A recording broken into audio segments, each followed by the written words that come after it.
I wish I would have had this tool years ago. I really wish I would have had the in-law bridge deck when I first came into a farm family. Because when you marry into a farm family, you do not just marry your spouse, you marry into a way of life. Sure, of course, I grew up on a ranch, so I knew what I was getting into, but you're marrying into another farming family. You're marrying into their work schedule, their family history, old traditions, expectations. What are their routines, work habits, family patterns, and sometimes wounds that nobody has ever really talked about? You marry into a house that still feels like grandma and grandpa's house to everyone else, a yard where it has a revolving door and people may be stopping by without even calling, a set of expectations you do not understand yet, and a whole lot of unwritten rules nobody hands you on day one. And there is a difference between being included and feeling like you belong. You can be invited to Sunday dinner and still feel like an outsider. You can be asked to help on the farm and still never really be given a place. You can be called family and still feel like you are being watched, tested, or compared to the way things used to be. And sometimes, as a person marrying in, you are trying so hard to fit in, support your spouse, raise a family, work, help, prove yourself, and keep the peace, all while quietly wondering, where do I belong here? What is my role? What am I allowed to say? What boundaries are okay to ask for? And how do I support the farm without losing myself or my marriage in the process? That is one of the reasons I knew this deck had to exist. Because farm succession does not just affect mom, dad, and the successor. It affects spouses. It affects marriages. It affects children. It affects privacy and traditions, and affects who feels welcome, who feels watched, who feels invisible, and who feels like they are still standing on the outside of the family story, watching the farm from the mailbox. Today on the Pathfinder Legacy Podcast, we are continuing Deck 3, the in-law bridge, and we are going deeper into the conversations around belonging, roles, traditions, conflict repair, and what it takes for a new family member to feel like they are part of the future, not just someone expected to support it from the sidelines. Because the in-law conversation is not just about boundaries, it's also about belonging. And when people feel like they belong, they are much more willing to help build that family business legacy. It is about creating a place where the next generation can build a life, not just work the farm. Welcome back to the Pathfinder Legacy Podcast. In episode 51, we started Deck 3 of the Pathfinder Legacy Conversation card game, the in-law bridge.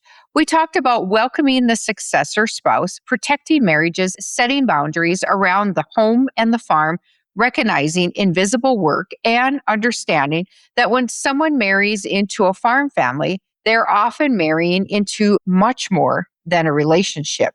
They are marrying into a schedule, the business, the culture, the work ethic, the family history, the yard where everyone just comes and goes, and of course, the house where grandma and grandpa used to live. A whole family system that has been operating a certain way for decades. Today, we are staying with that in-law bridge, but we are moving from boundaries into something much deeper, belonging. Because here is what I know. A person can live on a farm. You help with that operation and you attend family events and you're raising the next generation. You're sacrificing your time and privacy and money and career opportunities and still not feel like they truly belong. And when someone does not feel like they belong, they start to pull back. They stop speaking up. They stop offering ideas. It's almost like they lose themselves because they stop wanting to help and be really part of the family connection.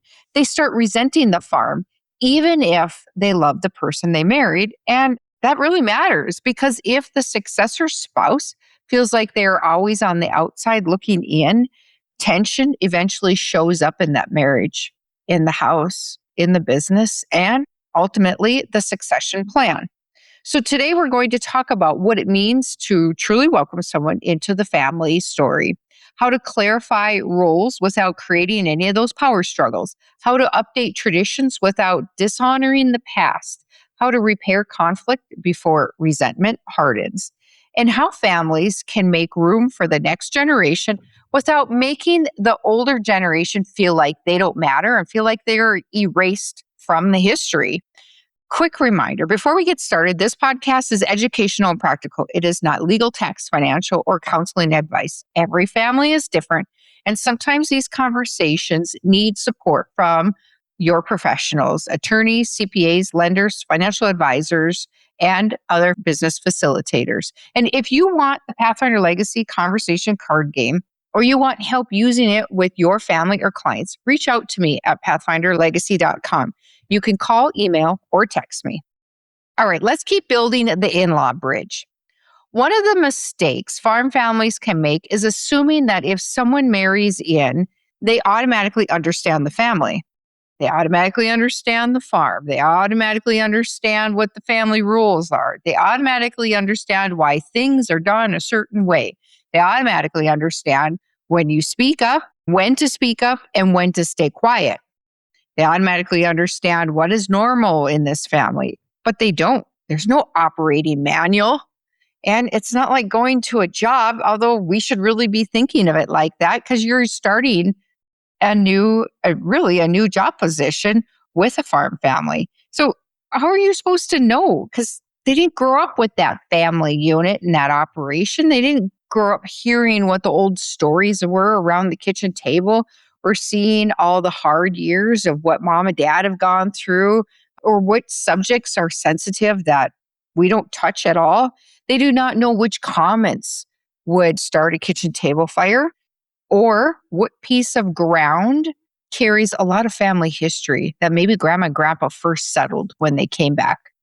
So they do not know which traditions are meaningful and which traditions are just habits no one has ever questioned. So when an in-law or successor spouse steps into the family, there needs to be room for training grounds and learning, not hazing, not testing them, not comparing them, not saying, well, this is just how we do things. There needs to be room for learning. And learning goes both ways. The in-law learns the family, and the family learns the in-law. Because a new family member is not just a 99-cent add-on. They are a person with their own upbringing, strengths, family traditions, communication skills, work history, expectations, and ideas. And when those things are treated like a threat, the bridge gets weak. But when those things are treated like something worth understanding, the bridge gets much stronger. So in here, I'm going to grab the cards. So as we continue, what we appreciate. So again, I've got the cards. So if you order these from me, this is going to be the light blue set of cards. What we appreciate is the card title. And the front reads something like, what strengths does each person bring, including spouses and in-laws? And a back boost note is recognition is glue. This card may sound simple, but do not underestimate it. A lot of tension in family farms comes from people feeling invisible. The successor feels invisible because they are working hard, but not trusted yet. The senior generation feels invisible because they sacrifice for decades and does not want to be just pushed aside. The in-law feels invisible because they may be carrying a huge part of the household, supporting the successor emotionally, working off the farm, raising a family, doing the paperwork, running for parts, managing meals, and just simply the glue holding everything together behind the scenes. And nobody says anything. And people might think, oh yeah, we really appreciate, but they don't say it. And that unspoken appreciation does not carry the same weight. So this card gives the family a chance to name those strengths out loud, not just labor or strengths. Maybe the in-law is calm under pressure. Maybe they are good with numbers. Maybe they're organized.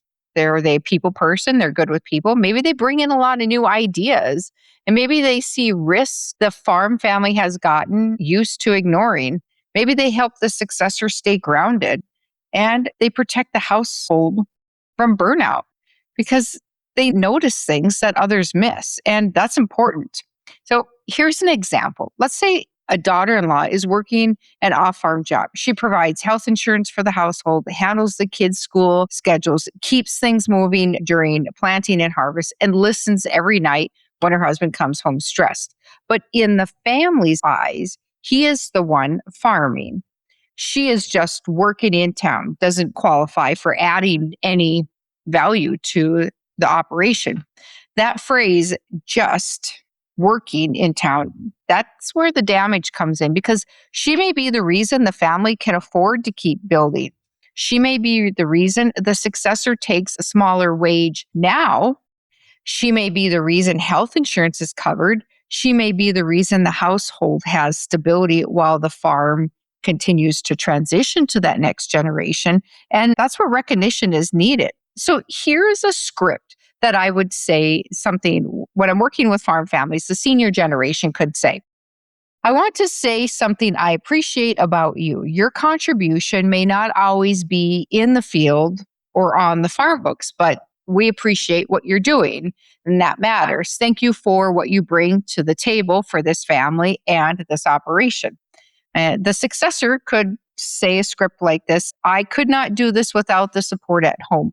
We need to recognize that the farm affects both of us, not just the person doing the daily work in the field. And here's a script that the in-law or spouse could say. I do not need constant praise, but I do need my role and sacrifices to be heard and respected. Recognition does not solve every problem, but it softens the ground. And families need softer ground before they can plant those hard conversations.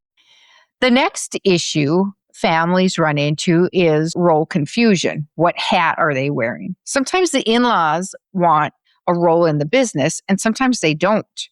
Sometimes the family assumes that, well, they should be helping, and sometimes the family assumes they should just stay out of it. Sometimes the in-law has skills the farm desperately needs: the bookkeeping, the paperwork, marketing, maybe doing livestock records. Maybe it's the people skills, direct to consumer sales or social media or the employee communication. But nobody knows how to invite those skills in without feeling like they're losing control and creating tension. And sometimes the in-law wants absolutely no business role at all. They want to support their spouse and the household, but they do not want to be an employee, a partner, or a manager. And that should be respected. The question is not, how do we make every in-law fit one mold? The question is, what role, if any, fits this person's strengths, interests, boundaries, and the needs of the business? All right. The next card I'm going to talk about is, if they do want a role, what role fits their strengths and who do they report to? And a back boost note is clarification prevents triangling. This card is important because if an in-law steps into the operation without clear authority, clear expectations, or communication, they can get caught in a mess real quick. Who are they accountable to? Their spouse, their father-in-law, their mother-in-law, the business? Is there some sort of family council they need to be responsible to? Who gives direction? So who decides whether the work is paid or unpaid? Who decides whether the role is temporary or permanent?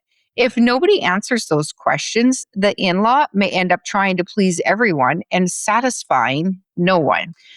Okay, here's an example. Maybe the successor spouse starts helping with the books. At first, it's just informal. Then it becomes expected.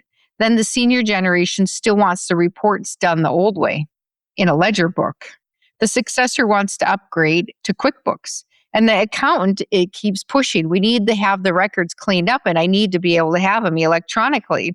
And the spouse is doing more and more work, but nobody has discussed compensation, authorization, or what is really expected of them.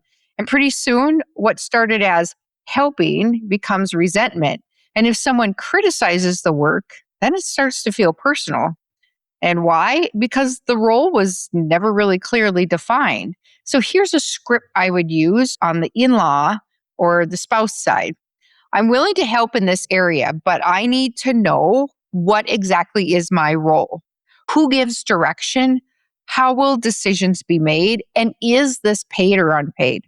And here's a script from the successor. If my spouse is going to help in the business, we need to treat that as a real role with listed expectations, boundaries, respect. What are their listed duties? Not just extra help everyone just assumes will happen.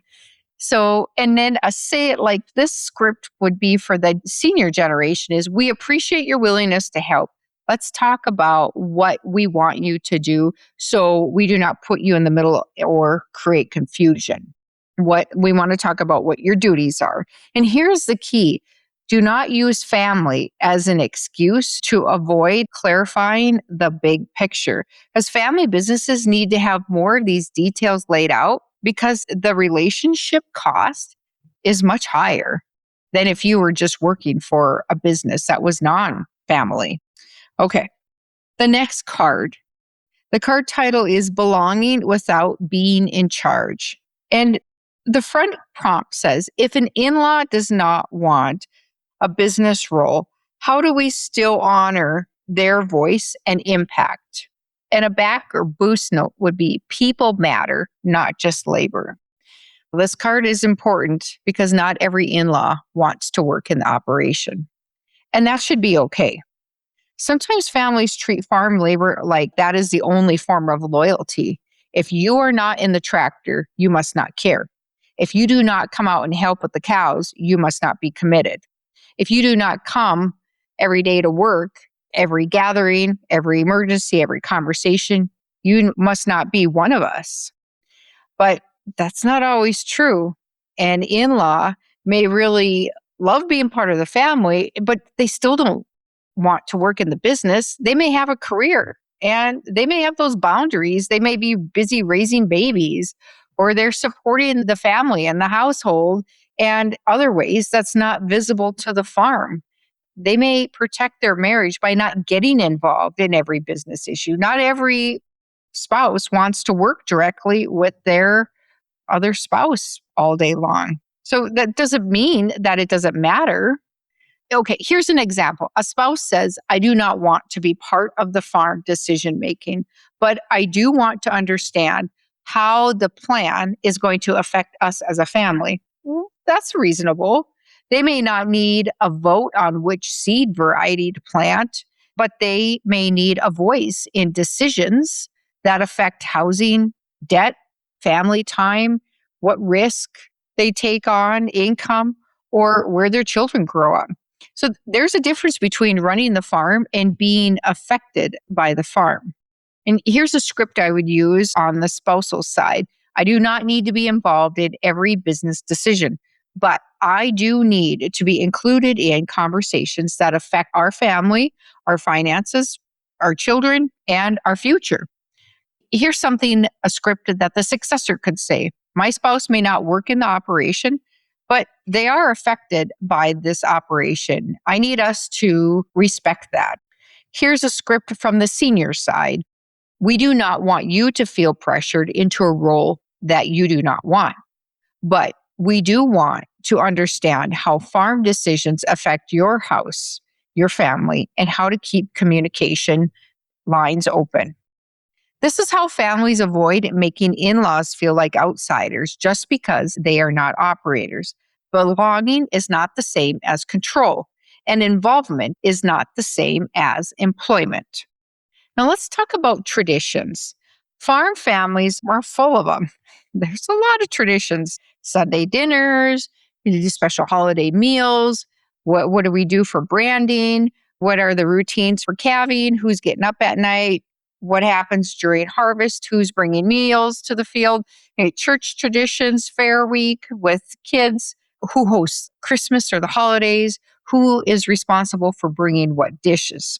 And who sits where at the table? That's a big one. Most families that I've talked to, there's always one specific seating chart at the kitchen table. So those traditions, they can be fun and they give your family identity and they make you feel rooted. They connect generations, but traditions are also heavy when they leave no room for households, new spouses, new children, or any type of life changes, because change is hard. We don't want to change. And sometimes a tradition started out as that's what we have always done. But over time, it turns into obligation. And nobody wants to say it out loud because they do not want to hurt grandma's feelings or disappoint mom or dad or be accused of changing everything. That is why this card matters. The next card is traditions keep, update, and create. So that's the card title. And the front reads which traditions stay, which change, and what new traditions can we build together? So a boost note is new branches can thrive. You're building onto your family tree. Why can't those branches thrive? This is one of my favorite cards because it does not ask families to choose between the past and the future. It gives them three options: keep, update, and create. Some traditions should absolutely be kept. They are great connections with families and create those memories. They give the next generation roots of where they came from. Some traditions need to be updated. They might be outdated from great grandma, not because they're bad, but because life has changed. There are more households now. There are in laws with their own families. There are kids with coordinating events, trying to get it all matched up so we can find times to get together. There's off farm jobs and there are blended family schedules. There are aging parents and different seasons on the farm. What are we going through now? Are we in harvest? Are we in calving season? Are we in spring's work? So some things need to change and some traditions need to be created because the next generation needs something that feels like theirs too. Here's an example. Maybe Christmas Eve has always been at the farmhouse. Everyone comes and it looks like a carbon copy year after year after year. You have the same meal at the same time, but now the successor is married and their spouse's family also celebrates Christmas Eve. So how do you figure this out? And the spouses feel torn. The successor feels guilty. The senior generation feels hurt if they do not show up. And suddenly a holiday that you are supposed to make memories becomes a pressure cooker. Your family could fight about loyalty, or you could use this card. What do we keep? Maybe we keep the same turkey dinner. What do we update? Maybe we rotate years or change the time. This year, it's with grandma for Christmas Eve. Next year, it's with your family. And what do we create? Maybe we create a new breakfast tradition or a winter gathering that is not tied to the exact holiday. Sometimes we don't have to celebrate on that same holiday. No, that's not dismissing what has been done in the past. That is making changes and updating for the future. So here's a script I would say with a successor household. We value traditions in this family, yes. We also need room to be able to see both sides of our family and create traditions for our household.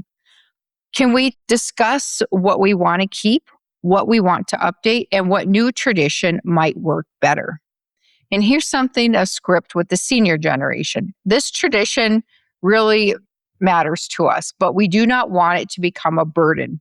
Let's discuss about how to keep the meaning while making it work for everyone, so then everyone can make it to this family holiday. Or a script like this is something for the in-law or spouse to say. I want to be part of this family's traditions, but I also want to be able to bring in some of the traditions I had as a family. Traditions should connect people.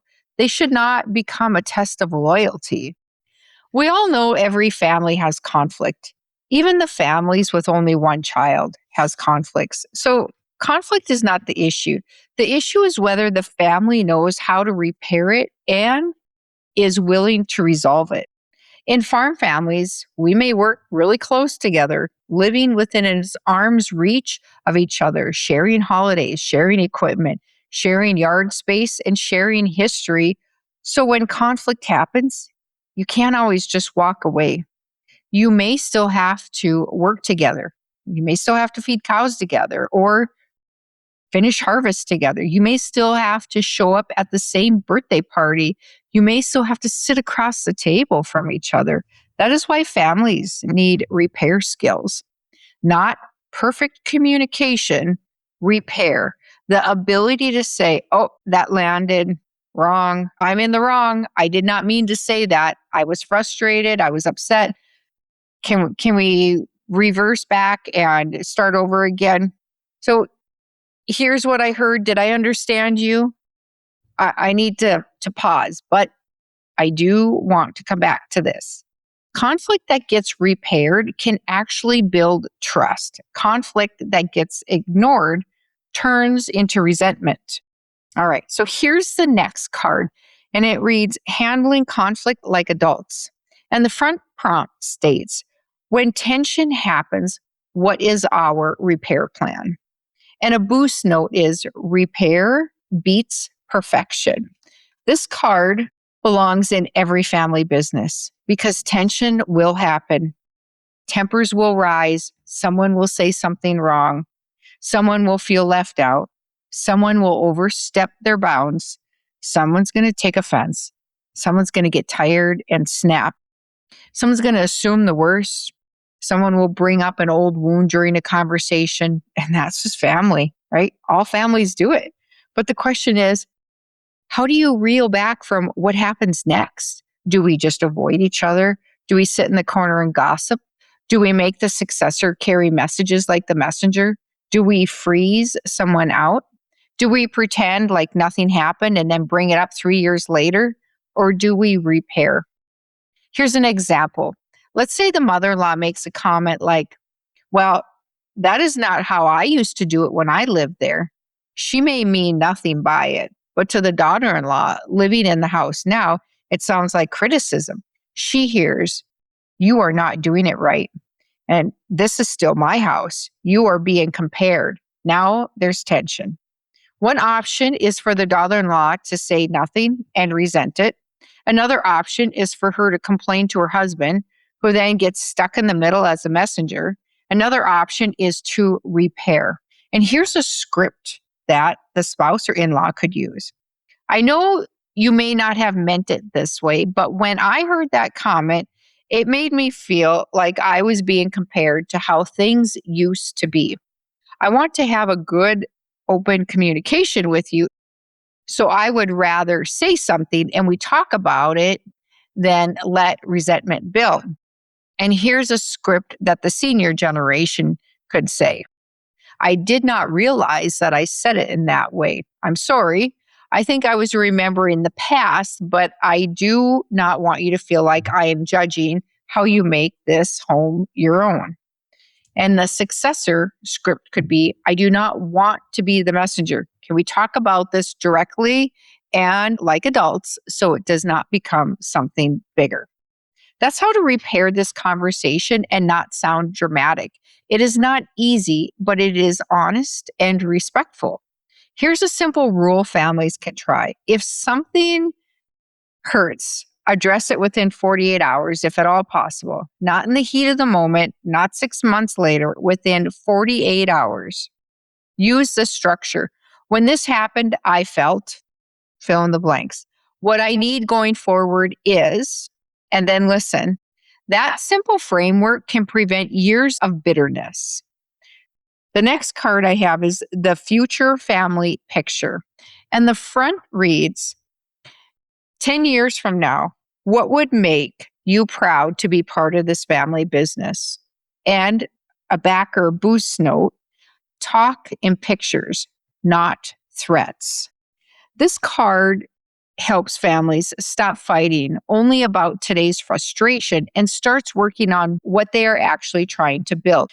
Because if all you talk about is what is wrong, people are going to get defensive.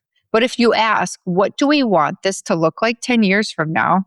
More than likely, people are going to soften. And they can picture the grandchildren growing up with work ethic. They can picture a spouse feeling comfortable with the family.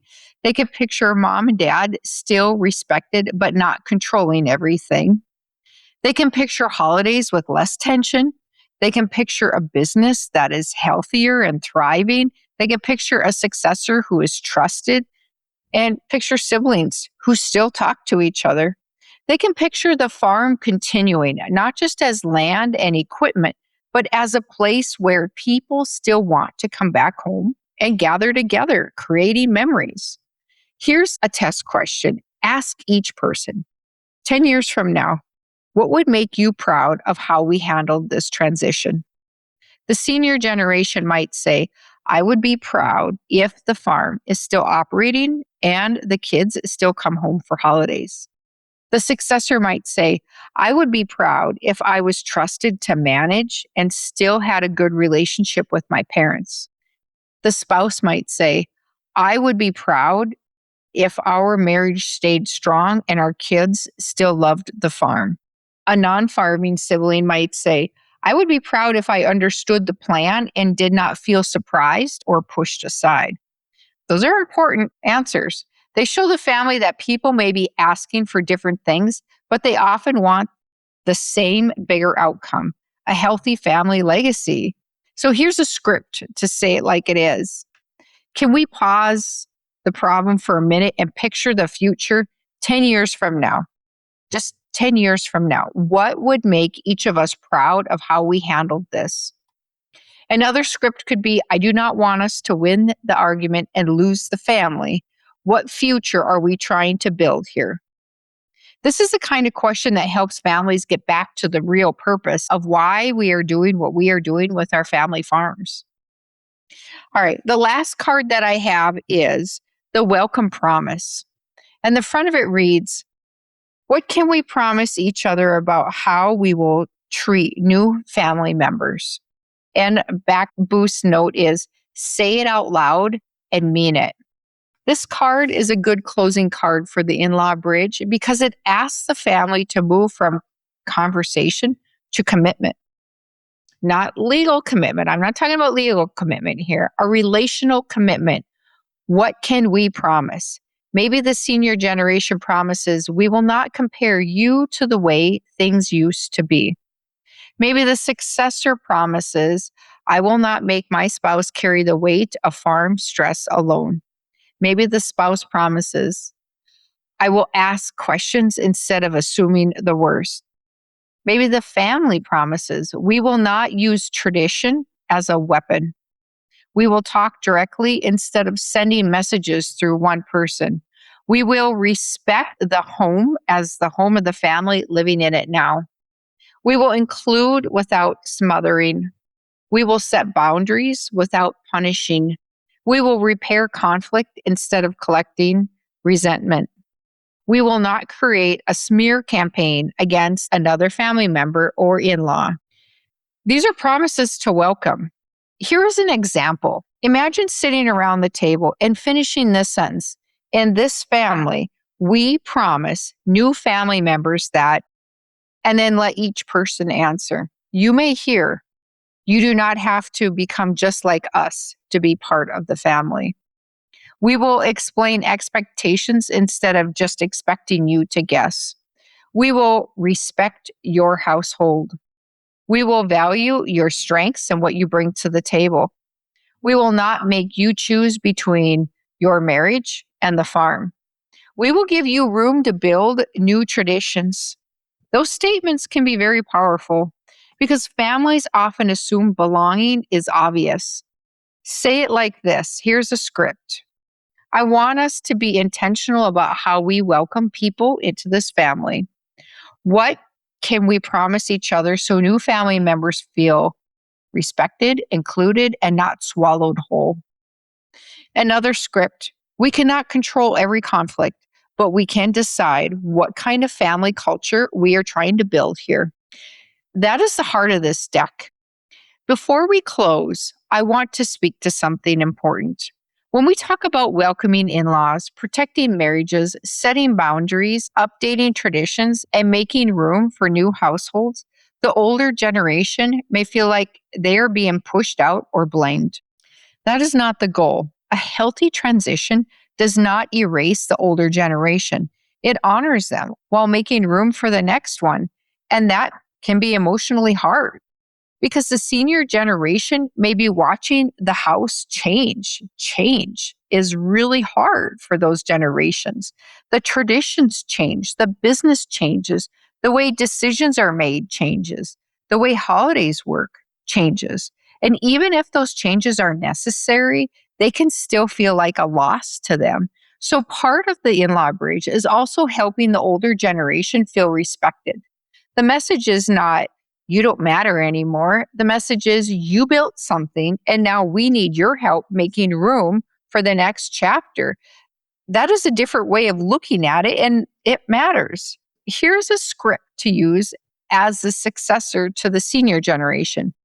We are not trying to erase what you have done here. We're trying to build on it, but we need room for our family, our house, our marriage, and our future too.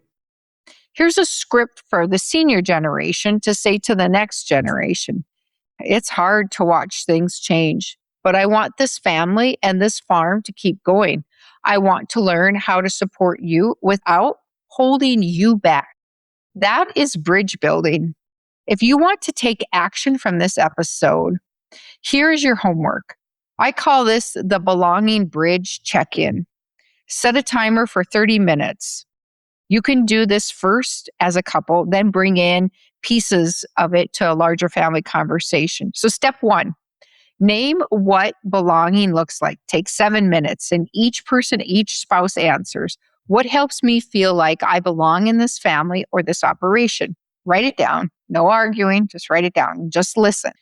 Step 2, name one role question. Take 7 minutes and ask, what role do I have right now and what role do I want or not want in the future?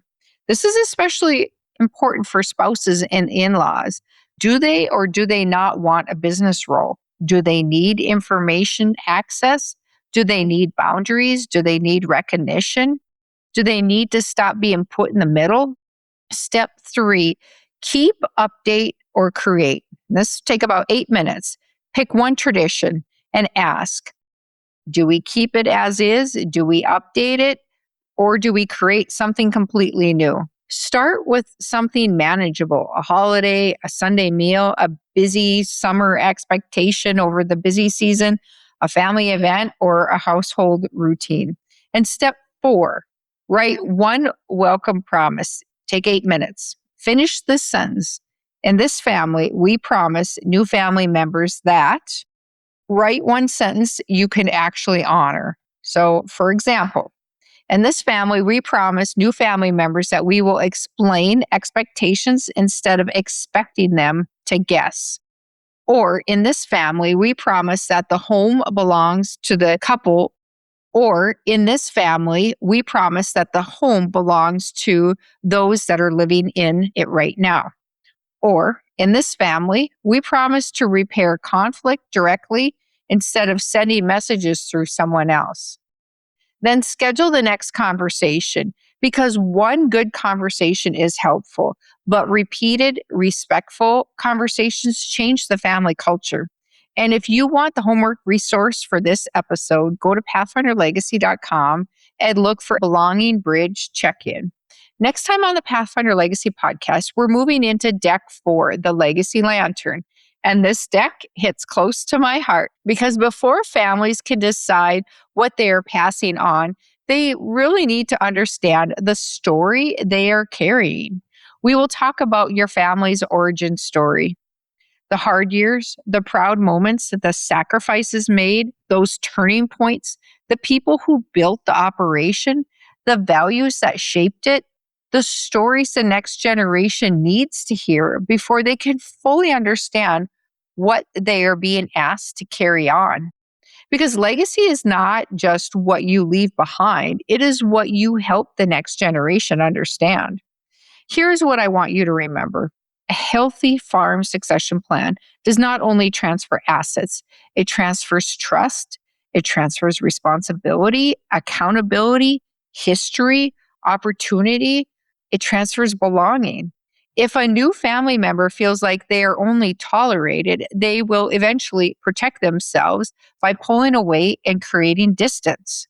But if they feel seen, respected, included, And given a real place in the story, they are much more likely to invest their heart, their time, their energy, and their support into the future of the farm. That does not mean every in-law or spouse gets a vote in every business decision. It does not mean every tradition has to change overnight. And it does not mean the older generation has to disappear from the story. It means the family is willing to ask better questions. What does being part of the family and the farming business look like here? What role fits this person's strengths? What traditions should we keep or change?